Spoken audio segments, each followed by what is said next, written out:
Sustainability has become a buzzword. You hear it everywhere. We're investing in more sustainable practices. We're going green. We're reducing our impact on the planet. But no one's talking about what we need to do to sustain our number one resource, our people. In this video, I'm shattering the delusion that most business owners have that their business is different and there's nothing wrong with their workplace culture. Prioritizing and investing in sustainable workplace practices is a non-negotiable for 2023, and I'm going to tell you how you can get it. But first, if you're new to my channel, my name's Milena Serafimovsky. I'm the founder of the HR consultancy for growing businesses, Lacuna HR, and we focus on building sustainable workplace cultures without breaking the bank, because everyone deserves to have a workplace they love. On this channel, I talk about how to build a scalable and sustainable culture from day one, how to navigate all those prickly people things, and share the secrets to becoming a better leader in today's workforce. So if you're a business owner or a present or aspiring future leader, you need to hit subscribe to not miss any valuable information. Now, let's break the delusional thinking that everything's okay. Burnout is at an all-time high. Job hopping is on the rise. Mental health issues are everywhere,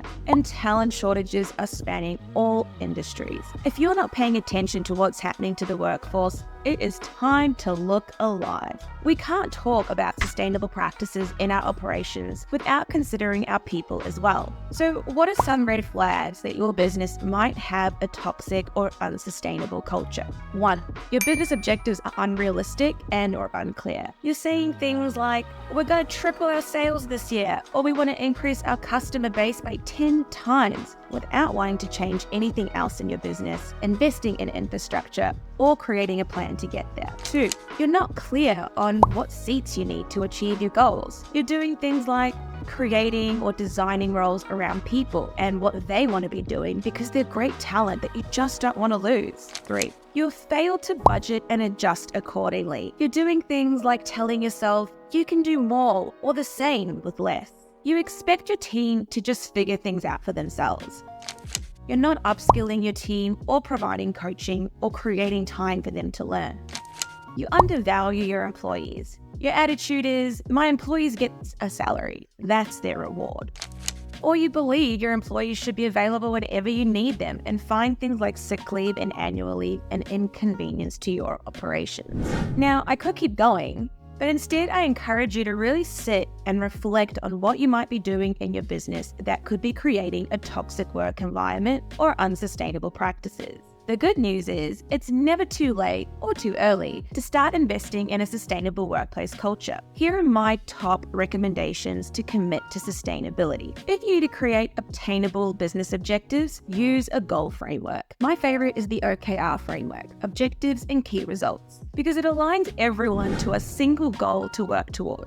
And have a communication plan. When you're setting your mission, objectives, and goals, it's important to create a communication plan. This plan will include telling employees about the goal, how you're tracking progress, and what milestones you're going to celebrate. Then follow through and continuously talk about it. If you're making bad hires, focus on hiring for the skills you don't have. If you're unsure what those are, it's really valuable to work with experienced recruiters who can help you uncover what you actually need. Take the time to map out your org structure. Setting up your org chart will help you understand what the ideal state of your business looks like and how you can achieve it. Then you can work backwards to understand what you'll need to get from point A to point B and understand the capacity of each role and employee. For example, how many accounts can one person actually service? How many sales should an employee be comfortably making in a month? When you understand the capacity of the role, you can work backwards from your business goals to understand when you need to hire more, what you require for stability, or when goals need to be adjusted. And make sure you create a position description for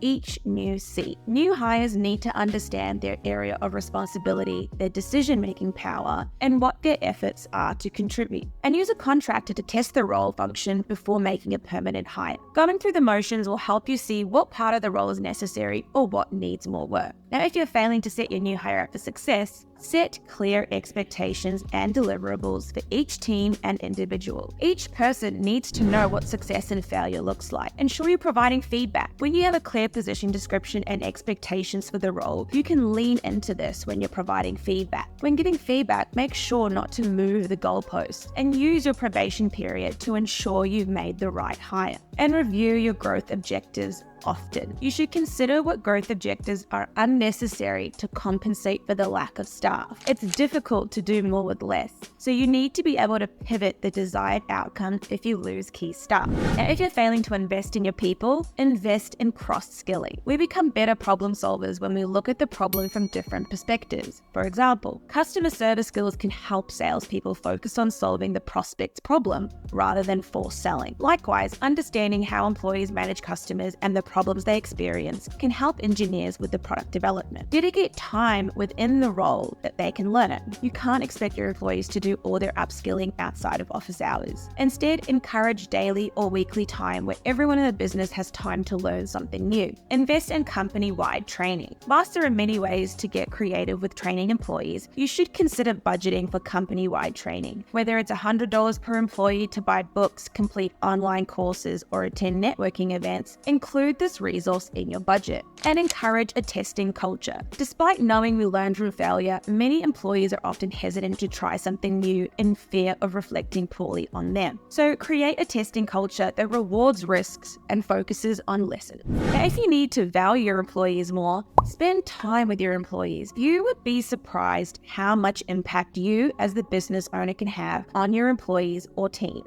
Make time to get to know them, recognize good work, say thank you, or share how they've inspired you. Have benefits and rewards that matter to your people. This doesn't mean joining the race to offer the best benefits to win the best talent. It could be as simple as letting employees choose their working hours to fit work around life and not the other way around. Or you could offer more regular salary reviews with smaller incremental increases based on performance rather than an annual review. Now, if you're failing to scale smoothly, invest in systems that will make an impact. Be intentional when choosing new methods. They should make your life easier, not harder. You should also look for integrations with an existing software to add more efficiency to day-to-day tasks. Always document processes for training purposes. Although it can take time to set up and change frequently, documentation will help you scale faster because it requires less paid time to teach a new employee specific tasks. Plus, you can avoid areas and spend less time correcting unsatisfactory behavior. You also want to invest in onboarding and training. Many reasons why business owners experience high turnover within the probationary period, and it's often because they fail to set clear expectations with new hires. When you invest in the right onboarding, you can empower them towards success. And if you only want to take one thing away from this video, it's this.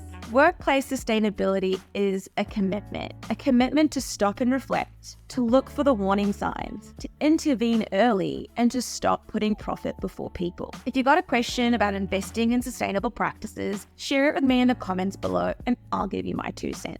If you want help evaluating your culture, grab a free audit with Lacuna HR to identify the one thing your business can do today to improve your workplace culture. I'm offering this for the next 30 days only, absolutely free.